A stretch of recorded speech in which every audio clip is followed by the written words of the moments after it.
only live in a way worthy of the gospel. Amen.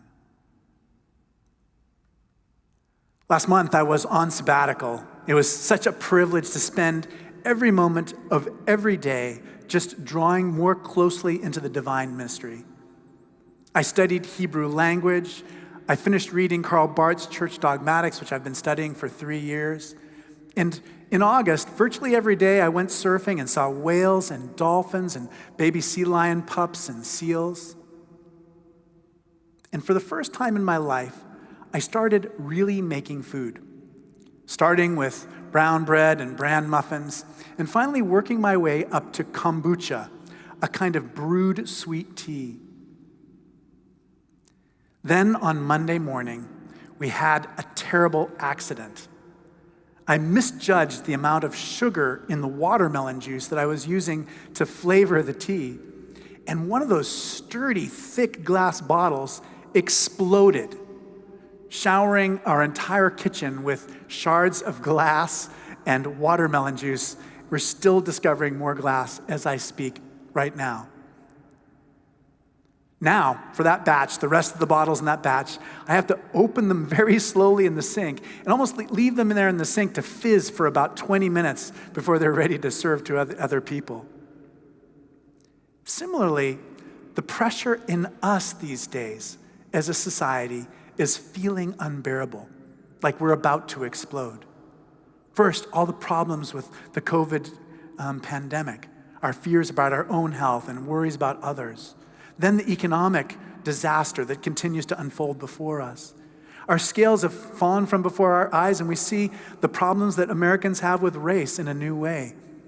And these last few weeks, with the wildfires in the West, and the hurricanes in the Gulf and the Atlantic seaboard, we are seeing the effects of climate change unfolding right before us. Now we have the election coming up, and the pressure is getting higher. But fortunately, Jesus is like the one who loosens the cap a little on our lives and releases the pressure so that we can be more completely children of God. The 19th century philosopher Hegel tried to find a bridge between the subjective and the objective, between our experience of facts and the way we add value and understand the world to have value. Jesus also understands that there's an irreducibly subjective element to our situation. He teaches us how to tell the stories of our lives to the world and to ourselves. He tries to help us see the world with new eyes. The parable that Jesus gives us today is so carefully crafted to show us who God is, who we are, and how we can be happy. He introduces us to the kingdom of heaven, which is drawing near. And the episode comes at a time of terrible tension in Jesus' own life. He's about to enter Jerusalem, where he'll be killed by the authorities.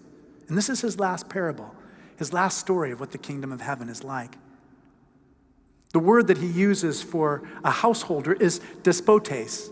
And he means, he uses this word in another context when he writes, "Therefore, every scribe who has been trained for the kingdom of heaven is like the master of a household who brings out of his treasure what is new and what is old." Jesus has in mind a patient, kind, thoughtful, and generous householder. Now, it's hard to plan in advance when you need help harvesting grapes. It's a little bit like brewing kombucha, except without the explosions. The householder goes into the vineyard, tastes the grape to see what the sugar content is like, and then knows how many laborers he's going to need for help that day. And so in our story, the householder goes to the market to hire laborers at dawn, 9, noon, 3, and 5. And with the first group, he agrees to pay the usual daily wage. Then, at the end of the day, he pays all the workers, whether they got there early or late, the same amount. And he pays them in reverse order from when they started. So the people who worked the longest and who started first have to wait and see what everyone else is paid. Now, you almost can't help but feel sympathetic to the long workers They grumble that compared to those hired in the afternoon, they have borne the burden of the day and the scorching heat. Last week, with the Apostle Peter, we imagined ourselves in the position of the forgiver rather than the one needing forgiveness. Today, we see ourselves as the workers who have been there the longest. And it makes sense, doesn't it?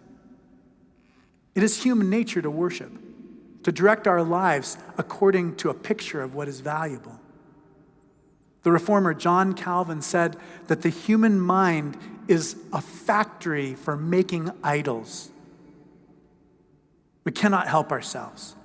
If we're not worshiping the true God, then we'll make up a fake pretend God to take his place.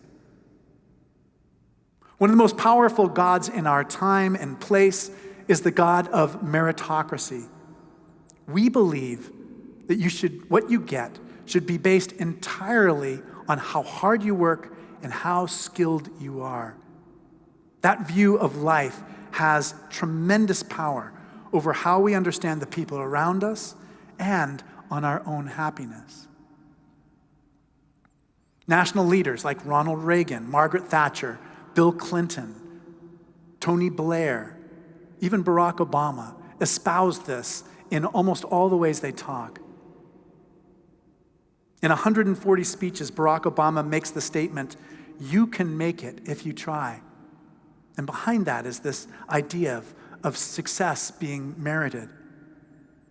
Another example of the power of meritocracy comes from the scandal we had, the college admissions scandal we had last fall, where wealthy and prominent American families paid a consulting firm to cheat in order to get their children admitted to elite colleges. Even in our conversations about race, when we talk about white privilege, there's lurking behind it the idea that our goal should be to get rid of racism so that everyone can be on a level playing field. And then competition will determine who get the good things in society. It was only in 1958 that the British sociologist Michael Dunlop Young first coined the word meritocracy in his book, The Rise of Meritocracy. It was a satirical novel that was written as a history of our own time, written from an imagined future point, the year 2033. In that world, a merit-based system has created a new elite that has replaced the social classes of the 1950s, and at the same time created a deep sense of resentment in society, much like we sometimes hear about now. Young hated the way the word meritocracy came into modern language without the negative connotation he intended for it. My former professor at Harvard, Michael Sandel, has just written a book about meritocracy and the way that it subverts the greater good. He pointed out that there has never been anything like equality of opportunity. There's never been a level playing field. As a result, this way of thinking mostly just legitimates inequality. It merely provides a rationale for why some people have so much and others have nothing. Sandel also writes that it leads elites to look down at essential jobs in our society. He says that schools and colleges just exacerbate this dynamic.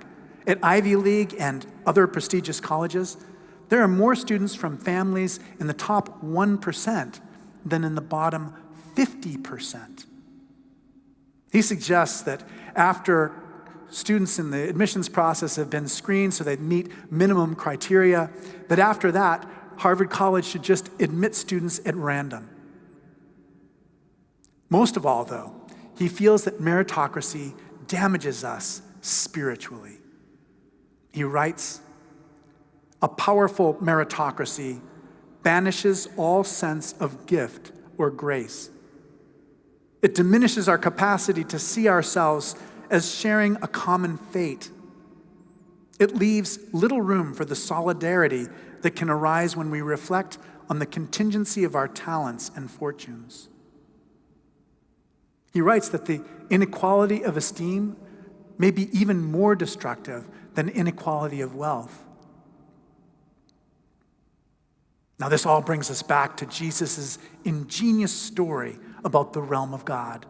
This parable has been carefully designed to make a specific point, and that is that meritocracy story, the ingrained idea that hard work should be rewarded, that is simply not how God's kingdom operates. God provides us not with rewards, but with pure gift. And this should change how we experience everything. The story is so subtle and perfectly suited to our moment of public resentment. The early morning workers, they're not asking for more money. Strictly speaking, they're not even envious of the late workers in the sense that they don't want something that the late workers have. Instead, their grumbling is simply this. It is scorn, looking down at the others. They complain, "You have made them equal to us."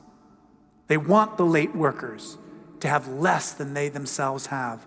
They regard the late workers as less worthy. They hate the householder for erasing the hierarchy that their self-esteem and sense of identity comes from. Now, the householder will simply not accept this logic. Our translation has him say, "Are you envious because I'm jealous?" But what it really says in Greek is your eye evil? Getting back to my point about subjectivity, earlier in the gospel, Jesus says the eye is the lamp of the body. So if your eye is healthy, your whole body will be full of light. But if your eye is unhealthy, if your eye is evil, your whole body will be full of darkness. According to the householder, the problem was with how the early workers see. They received exactly what they expected to see for the day, but couldn't see that all of their friends received so much more than expected. They see the world in us versus them terms, rather than rejoicing in the we, which has just received such a fabulously generous windfall. Those first workers see competition and status in God's vineyard of abundance and generosity. A story about their superiority has dimmed their eyes, has dimmed the lamps of their eyes, so that they can only see rivals instead of comrades or friends. Even the householder's exorbitant generosity becomes the occasion for division and resentment, a chance to look down on their brothers. Jesus is not saying that hard work shouldn't be rewarded, but only that God's grace simply doesn't work that way. God's kingdom is based on generosity. Today, we celebrate Stewardship Sunday, the beginning of the year when we ask you to make your gift to Grace Cathedral. It is a practical way to experience what it means to be in God's kingdom, to leave behind that us versus them mentality, and to really be part of all humanity in receiving the gifts that God loves to bestow upon us. We can make our annual gift to this cathedral and be generous in a way that helps us see beyond the us versus them dynamic. I'm so very grateful for the way that Jesus loosens the cap on my bottled up and high pressure life. And for the way that he helps me to see the world in a way that invites joy, both in myself and in the people around me. Over time, I've noticed this, that I'm being changed by his gospel, by his presence. I'm not as concerned about who gets what or who's gotten more than me. It's much easier for me now to rejoice in what other people have. Don't let the sense of gift or grace be banished from your life. Fully share our common fate as human beings. Together, hopeful, strong. Be generous and rejoice in the generosity of our Father.